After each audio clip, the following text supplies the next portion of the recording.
Queridos amigos, que alegria!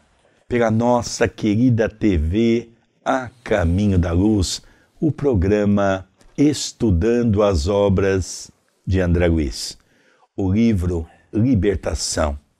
Que livro maravilhoso, que livro desafiador, chega a ser até assustador, logicamente não para aqueles que gostam de estudar e para aqueles que estão procurando se melhorar, mas não deixa de ser um livro que mexe com o nosso cérebro e nos convida a pensar.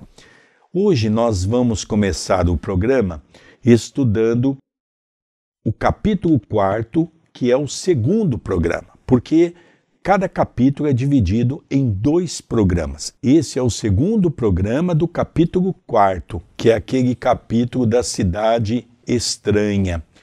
Então nós vimos que André Luiz, Eloy e Gúbio já estão se adentrando e já estão naquela cidade, que é uma cidade numa zona abismal. É a primeira vez que André Luiz descreve o que é uma zona abismal. Ele tem até muita dificuldade de mostrar o que seja e o que ele está vendo, porque é tão grotesco, é tão animalesco, que ele diz de maneira superficial o que eles estão vendo. Eles vão ajudar Gregório, que foi o Papa que instituiu no seio da Igreja Católica a Inquisição.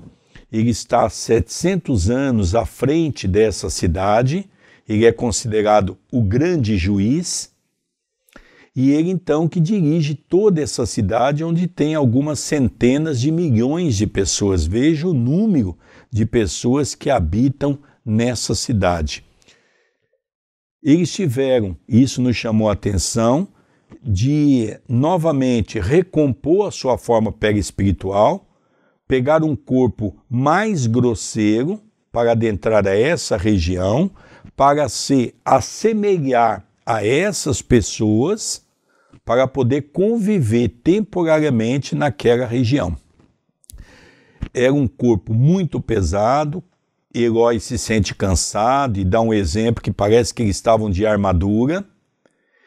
E Gúbio o tempo todo dizendo, vamos continuar em prece, não vamos deslizar o nosso pensamento, que nós estamos no meio deles. Podemos até ser aprisionados, vamos ter cuidado. Então aí se encerrou e agora nós vamos dar continuidade na história. Mas antes, tudo bem, André Luiz? Tudo bem, querido Sérgio, querido telespectador, queridos amigos que nos acompanham de muito aqui na TV A Caminho da Luz. Dando continuidade neste capítulo apaixonante, é interessante que André Luiz não teve autorização de colocar o nome da cidade, porque a cidade não chamava Cidade Estranha. Isso daqui é um nome que ele, Emmanuel, colocaram para todos nós, mas é um tema apaixonante, é um tema que devassa a nossa curiosidade e nos traz um conhecimento muito grande. Então, nós vamos dar continuidade do ponto em que paramos no último vídeo. Por que tão extensa comunidade de sofredores? Que causas impunham tão flagrante decadência da forma? Paciente, o orientador não se fez demorado na resposta.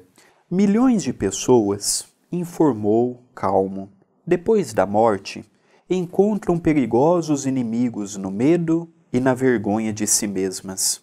Nada se perde, André, no círculo de nossas ações, palavras e pensamentos.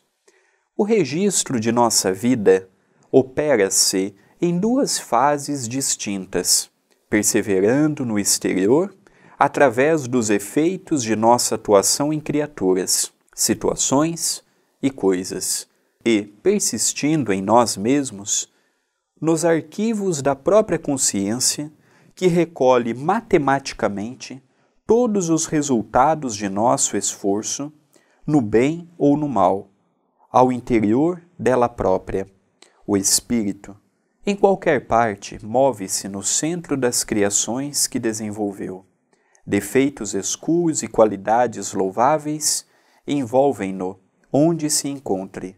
A criatura, na terra, por onde peregrinamos, ouve argumentos alusivos ao céu e ao inferno, e acredita vagamente na vida espiritual que a espera, além-túmulo. Mais cedo que possa imaginar, perde o veículo de carne e compreende que não pode ocultar por mais tempo, desfeita a máscara do corpo sob a qual se escondia a maneira da tartaruga dentro da carapaça. Sente-se tal qual é e receia a presença dos filhos da luz, cujos dons de penetração lhe identificariam, de pronto, as mazelas indesejáveis. O perispírito, para a mente, é uma cápsula mais delicada, mais suscetível de refletir-lhe a glória ou a viciação, em virtude dos tecidos rarefeitos de que se constitui. Em razão disso, as almas decaídas, num impulso de revolta contra os deveres que nos compete a cada um, nos serviços de sublimação, aliam-se umas às outras através de organizações em que exteriorizam, tanto quanto possível, os lamentáveis pendores que lhes são peculiares, não obstante ferretoadas pelo aguilhão das inteligências vigorosas e cruéis. Então Gúbio entra num assunto muito interessante.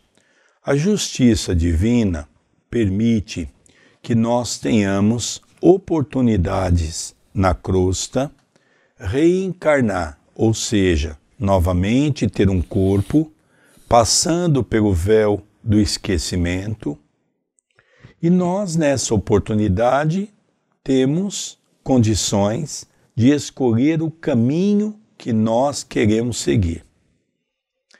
Todos que estão encarnados retornarão para essa cidade? Não. Nós podemos escolher entre as duas cidades, nosso lar e essa cidade estranha. Através de que maneira? O nosso comportamento, o nosso pensamento. Eu sempre digo que a evolução é pessoal e intransferível. Somente eu posso escolher o lugar que eu quero ir. Então, quando nós passamos pelo véu do esquecimento, geralmente reencarnamos naquele meio adequado, onde nós teremos que ter um esforço, uma dedicação, para podermos sobreviver àquela condição do homem velho que vai se apresentar em alguns momentos da nossa vida e fazer com que essa correção gradativamente possa ocorrer pelo nosso esforço e pela nossa dedicação. Eu me lembro de uma história de Chico Xavier, quando ele ia para o abacateiro. E às vezes o Chico, no caminho, ele passava por um bar. E tinha pessoas que às vezes, ô tio Chico, e havia um que dizia assim, tio Chico, tudo bem? O Chico falava, tudo bem, meu filho. Tio Chico, espera um pouco, quero falar com você. E o Chico, com aquele grupo enorme de pessoas ao seu lado, e ele dizia assim, tio Chico, eu não consigo mentir para você. Eu queria lhe pedir um dinheirinho para tomar uma pinguinha. O Chico pegava, colocava a mão no bolso e dava a ele e dizia, vai meu filho, tomar a sua pinguinha. E aí o Chico ficava olhando, ele entrava no bar, pedia uma pinga, o homem punha no copo, e ele então chegava à porta do bar e falava, tio Chico, obrigado. E ele jogava um pouco no chão assim e dizia, tio Chico, esse é pro santo, e bebia o resto. Aquelas pessoas, os puritanos, os falsos moralistas, que nós vemos em todas as religiões, e o movimento espírita tem muitos, intimamente criticava o Chico. Como é que pode o Chico estar alimentando esse vício? E um deles, mais ousado, certa feita lhe perguntou: Chico, você não está alimentando o vício dessas pessoas? O Chico diz: olha, meu filho, às vezes esse homem toma 2 goles a mais, ele deita naquele canto e dorme, porque se ele ficar semi-embriagado, ele vai para a casa dele, espanca a esposa, espanca os filhos. Às vezes é preferível ele dormir naquele canto, porque ele está então se recuperando. E numa outra situação semelhante a esta, o Chico dá a seguinte resposta, quando perguntado: Chico, olha esse monte de homens, todos jovens, jogando, eles estavam jogando sinuca, jogando, isso está certo, bebendo. O Chico falou: pois é, meu filho, e alguns deles até rouba. Mas olha, eles estão em plena evolução. Um deles perguntou: mas como, Chico, em plena evolução? Chico diz: pois é, na reencarnação passada eles jogavam, matavam, não trabalhavam. Então veja, eles já estão evoluindo, porque muitos deles já não matam mais, só rouba. Então a evolução é a passos lentos. Não adianta exigir do outro aquilo que nós muitas vezes não temos. Mas interferir, não há recursos de soerguer semelhantes comunidades? A mesma lei de esforço próprio funciona igualmente aqui. Não faltam apelos santificantes de cima. Contudo, com a ausência da íntima adesão dos interessados ao ideal da melhoria própria, é impraticável qualquer iniciativa legítima em matéria de reajustamento geral, sem que o Espírito, Senhor da razão e dos valores eternos que lhe são consequentes, delibere mobilizar o patrimônio que lhe é próprio, no sentido de elevar o seu campo vibratório. Não é justo seja arrebatado por imposição a regiões superiores que ele mesmo, por enquanto, não sabe desejar e, até que resolva tirar-se ao empreendimento da própria ascensão, vai sendo aproveitado pelas leis universais no que possa ser útil à obra divina. A minhoca, enquanto é minhoca, é compelida a trabalhar o solo. O peixe, enquanto é peixe, não viverá fora d'água. Sorrindo, ante a própria argumentação, concluiu bem-humorado: é natural, pois que o homem, dono de vastas teorias de virtude salvadora, enquanto se demora no comboio da inferioridade, seja empregado em atividades inferiores. A lei estima infinitamente a lógica. É interessante que as obras de André Luiz, ele usa muitas expressões do português de Portugal, como, por exemplo, comboio, está falando de trem. Ele usa para falar de determinado lugar, ele fala neste sítio. Quando ele fala sítio, ele não está falando de uma propriedade agrícola como nós no Brasil entendemos. Ele está falando neste lugar, em Portugal se entende, neste sítio. Então é interessante que nas obras de André Luiz tem muita esta terminologia do português ainda de Portugal que nós vemos até hoje persistindo lá. E com a modificação da língua já são palavras que não utilizamos aqui, mas é interessante esta fidelidade do espírito. Gúbio afirma que a lei não dá saltos, que os espíritos não dão saltos, que a evolução ela continua lenta, ela continua ascensional, mas depende muito da vontade do espírito. Se o espírito não quer evoluir, ele vai também contribuir para a lei divina de modo imperfeito, como ele dá o exemplo da minhoca, que mesmo de modo insignificante, ela tem o seu papel no solo. Fala do peixe, dos animais de modo geral, Nós temos árvores, por exemplo, que de modo resignado, como uma oliveira, duram milênios, 1000 anos, mais de 1000 anos. Então nós começamos a ver que nós vivemos numa época, a minha geração e de muitos que estão me ouvindo, nós vivemos numa época que nós queremos tudo para ontem. A tecnologia nos facilita isso. Eu pego uma mensagem, eu já mando pelo WhatsApp, pelo Messenger, eu já compartilho, eu já escrevo, eu pego um e-mail. Mas nós temos que entender que a velocidade da evolução, ela não vai rápida como nós desejamos. Às vezes os pais se decepcionam com os filhos, porque para os pais aquilo é lógico, para os filhos não é, ou vice-versa. Cada um de nós, independente se somos jovens ou velhos, se temos um curso acadêmico ou não, nós estamos no nosso momento. Por mais que as pessoas nos amem, ou por mais que amamos os outros, ninguém faz a parte que compete apenas a nós. O meu bom senso é diferente do teu bom senso. A minha razão é diferente da tua razão. O meu bonito é diferente do teu bonito. Tem pessoas que se identificam com a forma com que eu e o nosso querido Sérgio apresentam, tem pessoas que detestam. É a lei da afinidade. E felizmente nós não agradamos todo mundo. Já pensou se todo mundo gostasse de nós? Ou se todo mundo desgostasse de nós? Não teria graça. Então é isso que ele nos mostra, que no mundo espiritual existem espíritos que estão há milênios. Reencarnam, desencarnam. Nós já não vimos no capítulo passado que tem espíritos que estão há 10 mil anos lutando com a luz? Reencarnam e desencarnam e continuam na ociosidade, na perversidade, na maldade há 10 mil anos.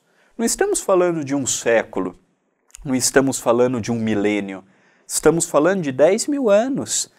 Quantas centenas de oportunidades já não tiveram na Terra? Muitas. Já vieram na condição de ricos, de pobres, corpos bonitos, corpos deformados, já vieram com uma inteligência abundante, vieram em existências com uma inteligência limitada. Então não é o problema estar na riqueza ou na pobreza, na beleza ou na falta de beleza, é no senso de maturidade espiritual, a qual nós ontem já nos enfileiramos também nestas correntes e que felizmente estamos procurando no dia a dia libertar-nos deste homem velho que ainda está ao nosso lado. Calou-se Gúbio, evidentemente constrangido pela necessidade de não acordarmos demasiada tensão em torno de nós. Tocado, no entanto, pela miséria que ali emoldurava, tanta dor, perdi-me num mar de indagações íntimas. Que empório extravagante era aquele? Algum país onde vicejassem tipos subhumanos? Eu sabia que semelhantes criaturas não envergavam corpos carnais e que se congregavam num reino purgatorial em benefício próprio. Entretanto, vestiam-se de roupagens de matéria francamente imunda. Lombroso e Freud encontrariam aí extenso material de observação, incontáveis tipos que interessariam de perto a criminologia e a psicanálise, vagueavam absortos, sem rumo, exemplares inúmeros de pigmeus, cuja natureza em si ainda não posso precisar, passavam por nós, aos magotes. Plantas exóticas desagradáveis ao nosso olhar ali proliferam, e animais em cópia abundante, embora monstruosos, se movimentavam a esmo, dando-me a ideia de seres acabrunhados, que pesada mão transformara em duendes. Becos e despenhadeiros escuros se multiplicavam em derredor, acentuando-nos o angustioso assombro. Aqui, André, é interessante nós notarmos, não é, alguns pontos importantes que vale a pena a gente não deixar passar, porque são momentos raros de frases que nós não podemos perder essa linha de pensamento. Animais em forma monstruosas. Plantas exóticas. Tudo num ambiente plasmado para esta condição exótica. Então vejamos aonde ele diz que Lombroso e Freud teriam um campo enorme para estudar dentro do psique, dentro da psiquiatria, dentro da psicologia, as explicações lógicas do porquê nós temos hoje pessoas tão irracionais diante das suas atitudes. E somente a reencarnação é capaz de dar toda essa explicação lógica para o nosso entendimento. Volta a repetir aquilo que nós estudamos no livro No Mundo Maior. Calderaro por várias vezes diz: enquanto a ciência não se aliar à espiritualidade, entendendo a reencarnação e entendendo que a maioria da situação que nós vivemos em torno de nossa mente são situações trazidas do nosso passado obscuro, nós não vamos resolver os problemas na área científica. É muito interessante essa colocação de Gubbio. E Gubbio novamente chama a atenção de Eloy, chama a atenção de André Luiz para que eles possam manter o pensamento firme, o pensamento ereto, porque eles estão começando a meio se desequilibrar diante de tanta dor, de tanto sofrimento, porque o que eles estão vendo, só de nós analisarmos o pouco que eles trouxeram, através de André Luiz, nós já temos uma noção do que seja, ou talvez uma noção muito pequena, melhor dizendo, do que seja essa cidade. Então tudo é diferente. Os animais é diferente, as plantas é diferente, as casas é diferente, as plantas é diferente, as músicas é diferente, tudo concitando a questão erótica. Então nós vemos a gravidade desse lugar, principalmente para quem ainda não conseguiu se libertar das questões sexuais.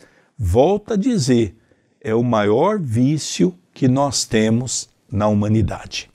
Após a travessia de vastíssima área, não sopitei as interrogações que me escapavam do cérebro. O instrutor, todavia, esclareceu, discreto. Guarda as perguntas intempestivas no momento.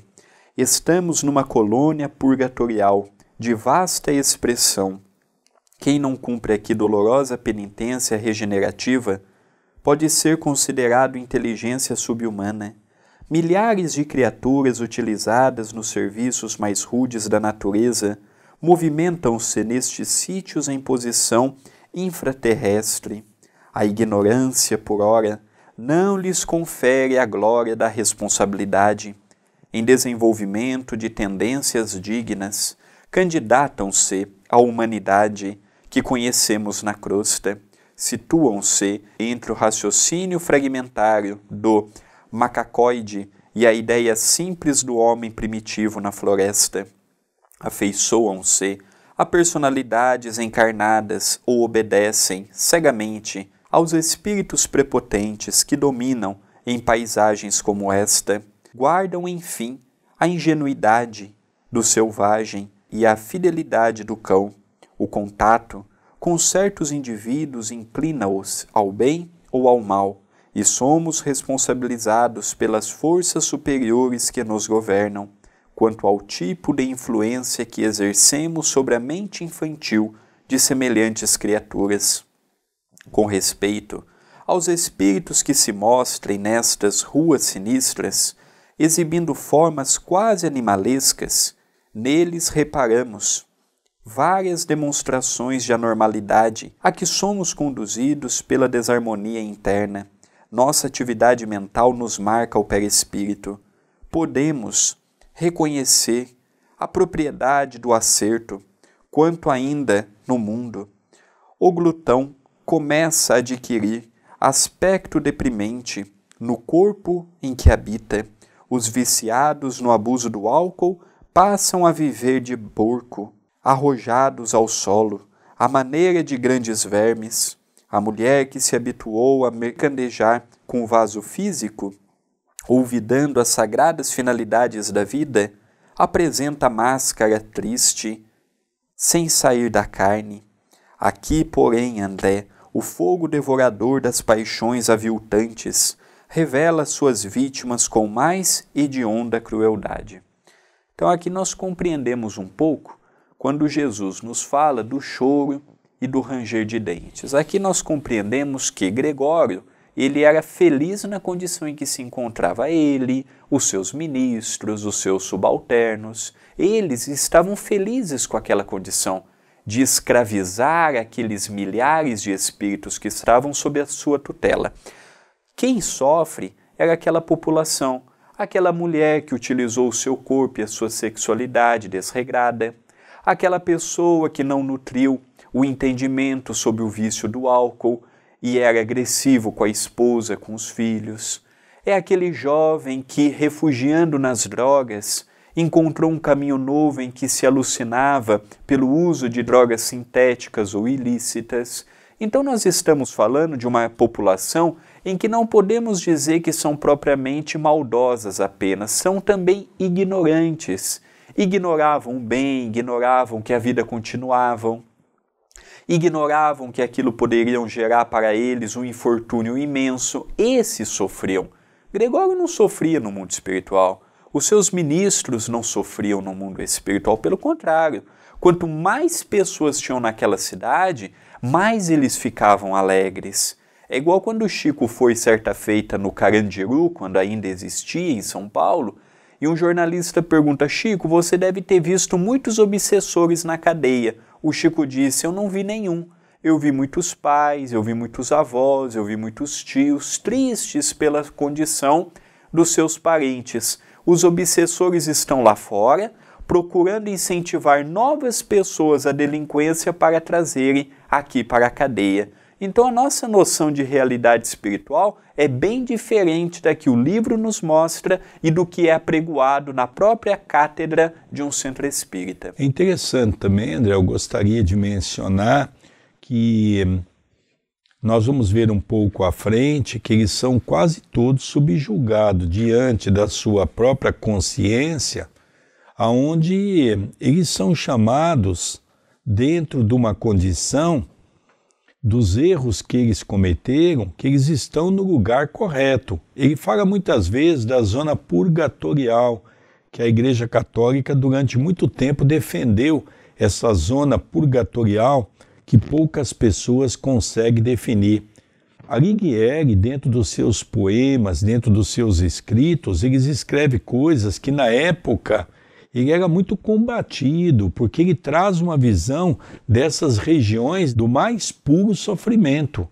Então ele já falava sobre isso também dentro da própria igreja, que foi combatido na sua época. Vamos relembrar que eles são, dentro da criminalidade que eles cometeram, eles são todos convidados a entender que eles estão no lugar certo e que ali eles vão encontrar a felicidade. E eles são de cabeças tão fracas e são de maldade tão extrema que eles então acabam entendendo que ali é o verdadeiro lar que Deus criou para eles conviver. Então tem os vícios que ajudam e muito no comportamento de cada um. Então eles vão vivendo ali dentro dessa consonância, ou seja, a maioria está feliz, porque eles têm ali uma liberdade dentro dos seus vícios e isso para muitos é importante. Certo, porque eu refletisse no problema de assistência, o orientador aduziu. É impraticável a enfermagem individual e sistemática numa cidade em que se amontoam milhares de alienados e doentes. Um médico do mundo surpreenderia aqui, a centenas, casos de amnésia, de psicastenia, de loucura, através de neuroses complexas, alcançando a conclusão de que toda patogenia permanece radicada aos ascendentes de ordem mental. Quem cura nestes lugares há de ser o tempo com a piedade celeste ou a piedade celeste por intermédio de embaixadores da renúncia, em serviços de intercessão para os espíritos arrependidos que se refugiem na obediência aos imperativos da lei, inspirados pela boa vontade. Aqui, André, é interessante nós notarmos que ele faz uma advertência muito interessante. Não são seres que estão ali abandonados. Ali existem duas situações. Aquelas que começam a perceber que aquele caminho não é importante, ele vai mudando o seu quadro vibratório e são socorridos pelos espíritos superiores que visitam essas zonas de sofrimento. E ele aqui coloca também um outro ponto que é muito importante, né? A evolução de uma pessoa aqui na Terra conta e muito, porque nós podemos interceder por pessoas que nós amamos que está nessa região, que é o caso de Matilde, que irá ajudar o grande líder dessa comunidade, que é Gregório. Matilde foi mãe de Gregório. Então, há 700 anos que ela vem pelejando para tentar organizar, no momento certo, uma ajuda ao seu filho.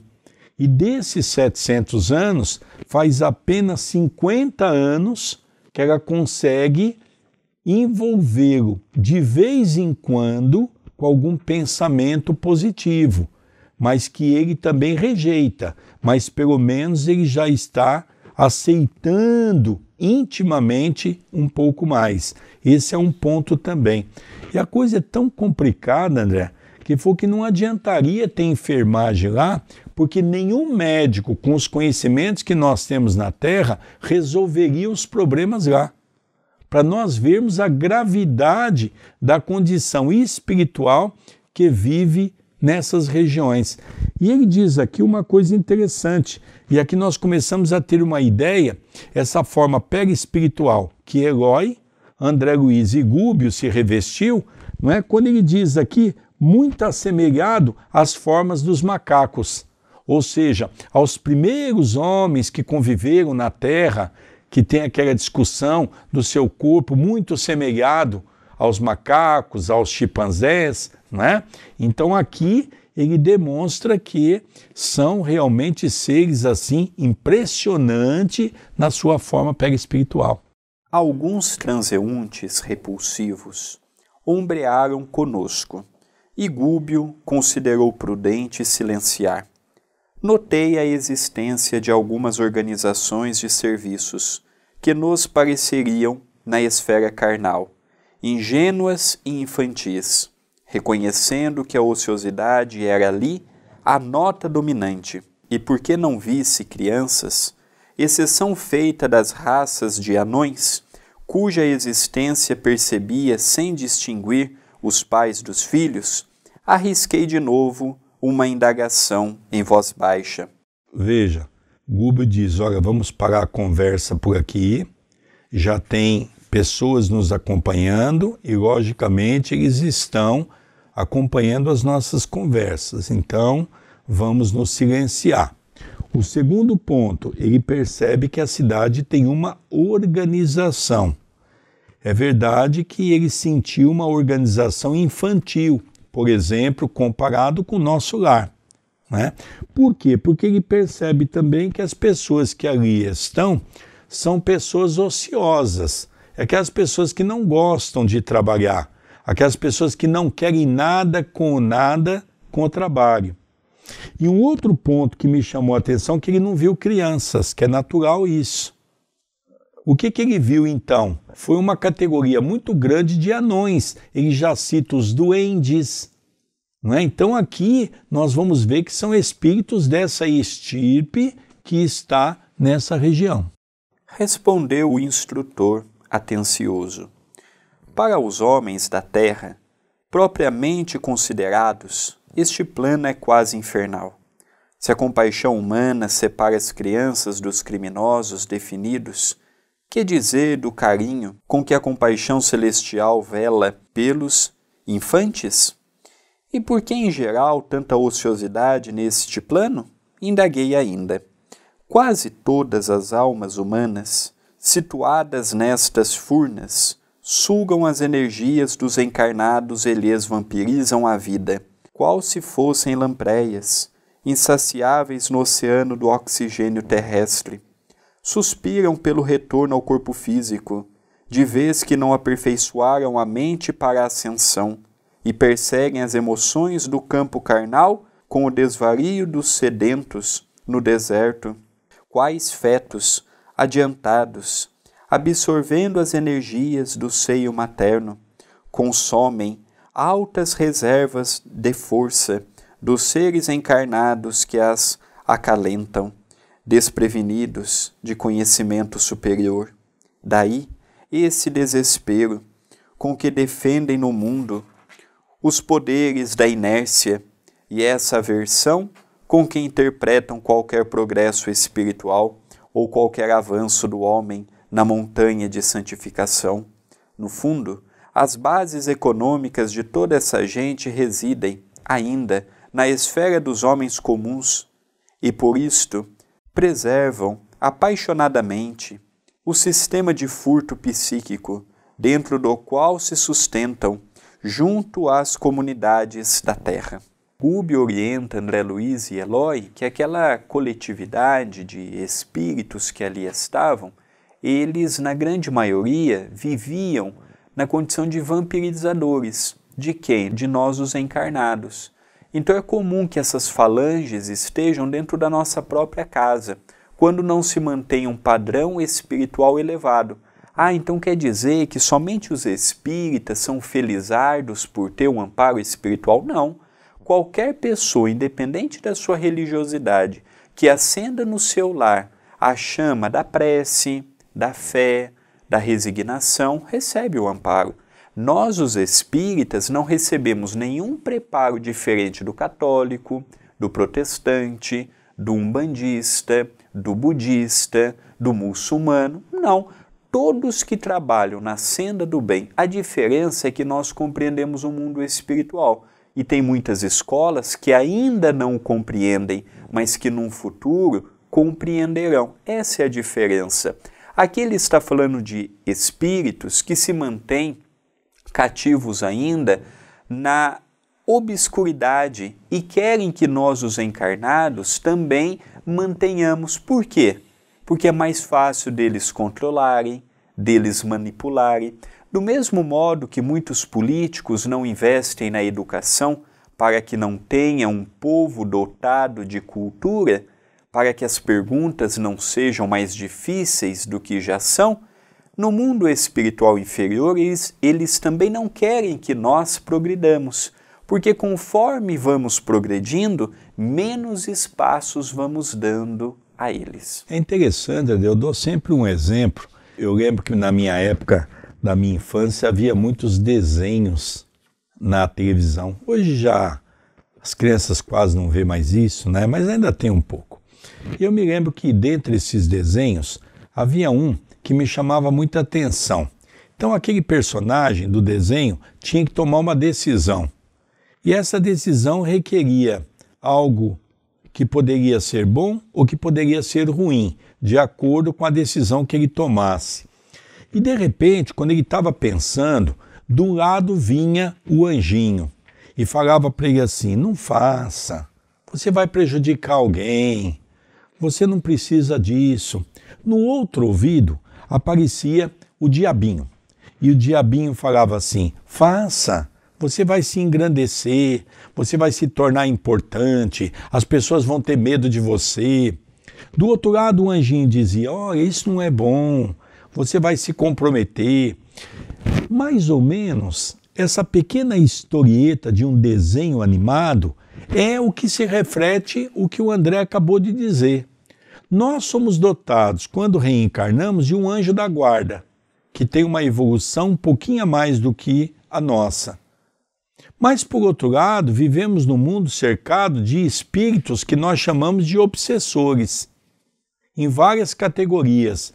Obsessão, muitas vezes envolvendo o nosso presente, que são as obsessões simples, até obsessões mais complexas envolvendo o nosso passado. Então, quem vai tomar a decisão somos nós. Eles vão nos intuir. Um diz para fazer, o outro diz para não fazer. Mas quem vai dar a palavra final somos nós.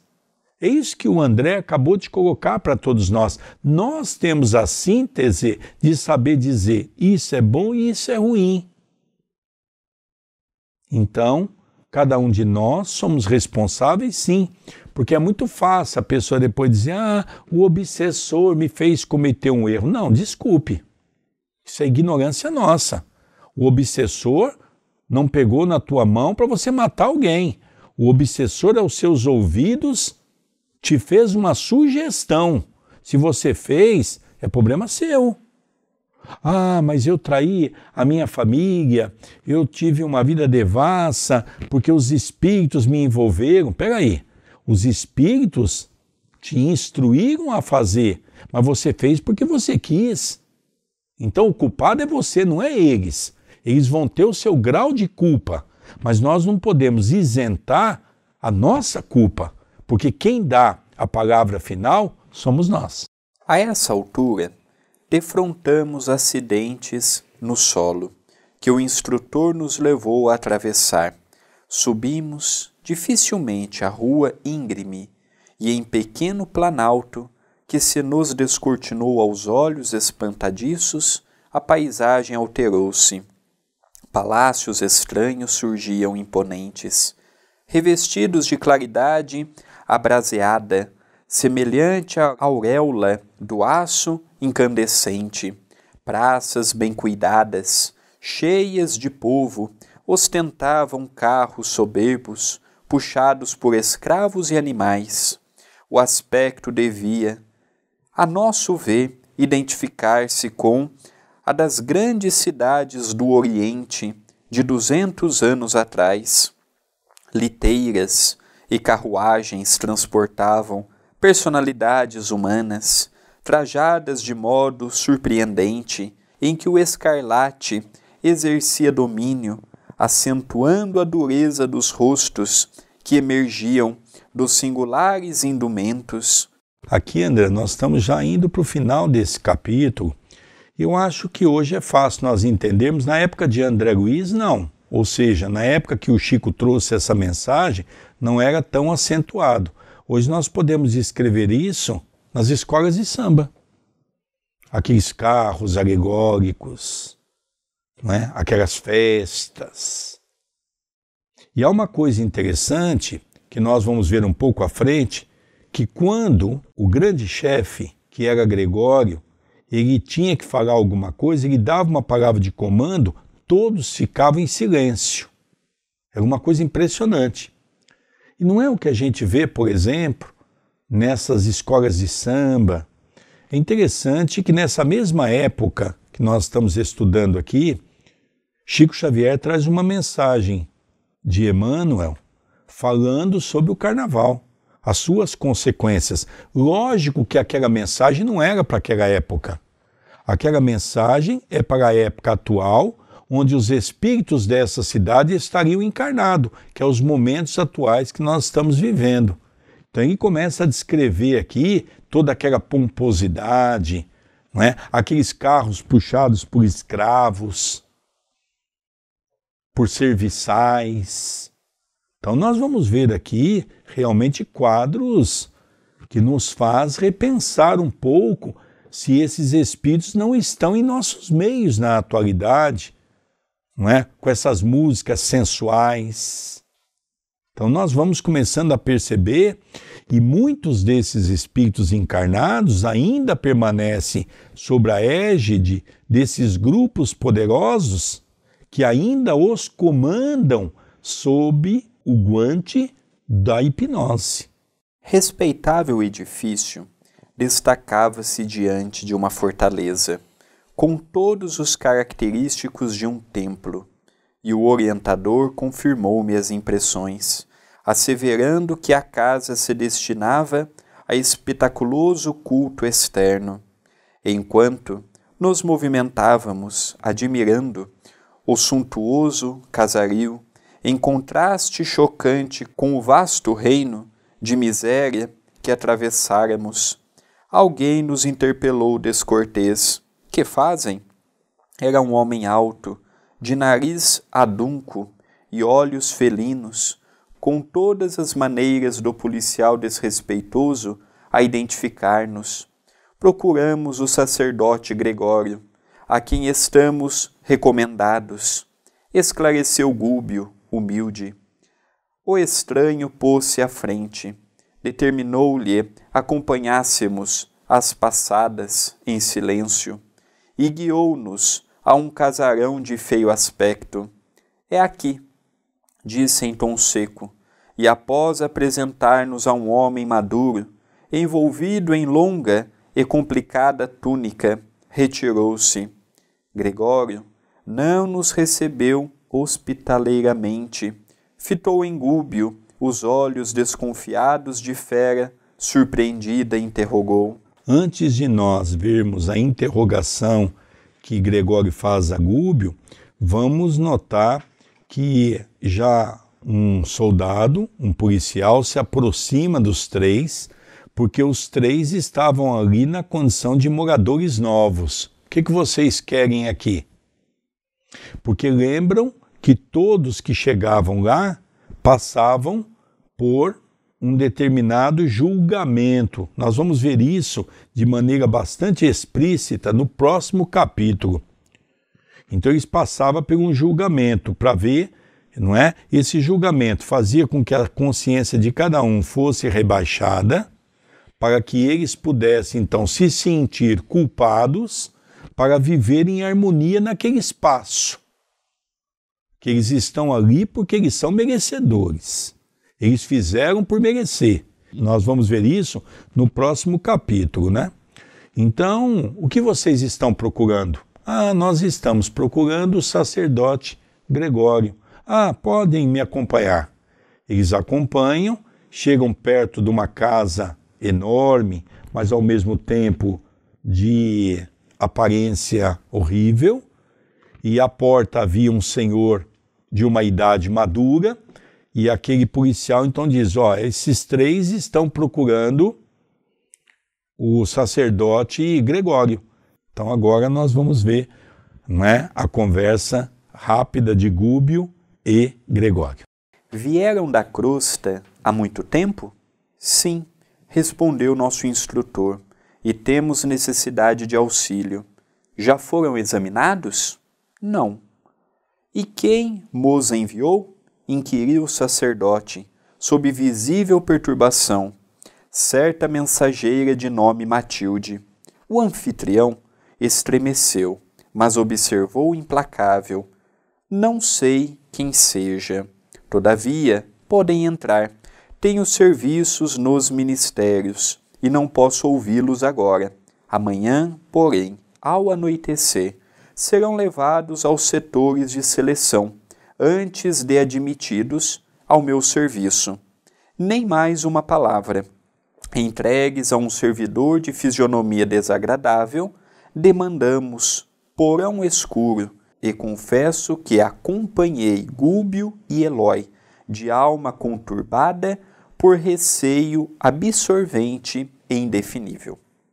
Então nós vimos que Gregório não recebeu com cordialidade, foi seco, foi duro, disse que tinha os seus afazeres e que só poderia atendê-los no outro dia ao anoitecer. Então, essa cidade em que nós já começamos a ver é um pouco diferente da descrição do começo do vídeo. Quando eles chegam propriamente na cidade, haviam as suas praças ornamentadas, haviam seus casarios, havia um grande templo em que se destacava pela sua beleza, pela sua importância, e nós vamos ver no capítulo seguinte a continuidade. Eles vão permanecer praticamente um dia nesse ambiente trancafiado, em que eles estão seguindo este espírito deformado até este local, e continuaremos a aprender com a descrição nos próximos vídeos. E é interessante que Gregório indaga Gúbio: quem enviou vocês? E Gúbio humildemente diz: foi Matilde. Lógico que Gregório sabia quem era Matilde e ele estremeceu, mas num primeiro momento ele não demonstrou. Ele balançou, mas não demonstrou. Ora, vamos fazer o seguinte: vocês já passaram por uma análise, vocês já foram interrogados? Não, ainda não. Então vocês vão amanhã ser interrogados, nós vamos fazer uma seleção para ver onde é que nós vamos encaixar vocês em nossas atividades, já que vocês estão vindo como uma pessoa que foi indicada. Mas amanhã à noite nós vamos então ver o caso de cada um de vocês, né? É interessante, André, que nós percebemos que aqui, logicamente, Gregório, com toda a sua inteligência, já começa a perceber que, logicamente, eles não estavam ali na condição de pessoas assemelhadas àqueles que ali residiam, que eles não queriam nenhuma atividade ali, que eles estavam com um propósito, porque Gregório também sabia que a sua mãe já estava em esferas superiores. Então Gregório quer ouvir mais atentamente tudo isso e encaminha eles para um lugar que era um tipo de uma, vamos dizer assim, uma prisão reservada, não é? Não é uma prisão no meio, é uma prisão reservada onde eles iriam ficar até que pudessem ser identificados. Isso me chama a atenção porque a gente pensa que esses lugares são de pessoas ignorantes, então não tem controle, não é bem assim não. Existem também organizações de alta inteligência no meio dessas criaturas que são intelectos. Ora, veja, não tem cientistas que estão trabalhando, por exemplo, nesse momento, de uma maneira assídua para a descoberta de determinadas curas? Nós vimos quanto tempo se demorou para fazer, por exemplo, a vacina do Covid-19. Da mesma maneira que muitos cientistas se inclinaram nessa área, trabalhando 24 horas para poder auxiliar a humanidade, nós temos muitos cientistas que nesse exato momento estão nos seus devidos laboratórios para descobrir novas drogas sintéticas, viciantes. Então nós percebemos que a questão da mesma ação, a ciência, desenvolvida nos dois aspectos, o bem e o mal. Então nós não podemos esquecer que André Luiz, de uma maneira brilhante, nos mostra nosso lar, uma cidade de uma esfera onde já vivem espíritos que já anseiam pelo mundo de regeneração. E por outro lado, nós estamos vendo Cidade Estranha, que é uma cidade na zona abismal, onde os espíritos ainda têm sob o seu ímpeto a maldade. Espíritos ainda semi-primitivos, onde os seus corpos ainda são animalescos. Então nós estamos começando a ver tudo isso. Então se a gente fosse lá hoje, por exemplo, e a gente visse um parente, às vezes até mesmo uma filha, ou mesmo uma sobrinha, uma neta, quando no corpo, aquele corpo bonito, e de repente se nós víssemos essa pessoa lá, de que maneira que ela se apresentaria? Porque nós temos o hábito de dizer assim, não, o perispírito da pessoa identifica ela como ela foi na sua última existência. Se ela foi uma pessoa perversa, com certeza ela vai ser atraída para esse lugar. E qual vai ser a sua forma perispiritual? Vai ser daquela pessoa bonita, daquela pessoa maravilhosa, daquela pessoa que se apresenta dentro de uma lindeza do corpo? Não, vai ser dentro dessa condição. E para que o André possa trazer os seus recados, há um livro que nós ainda vamos estudar, daquela moça bonita, maravilhosa, que todos os homens cobiçavam, e havia a necessidade de uma intervenção do mundo espiritual para que ela aceitasse a gravidez. E ela não queria aceitar a gravidez, em hipótese alguma. Então ela foi dormir, André Luiz, com o mentor que estava o acompanhando de nosso lar naquele caso, à noite, aproveitando o momento do sono, o espírito sai do corpo e, de repente, André Luiz conta que ele estava perto da cama e ele deu alguns passos para trás.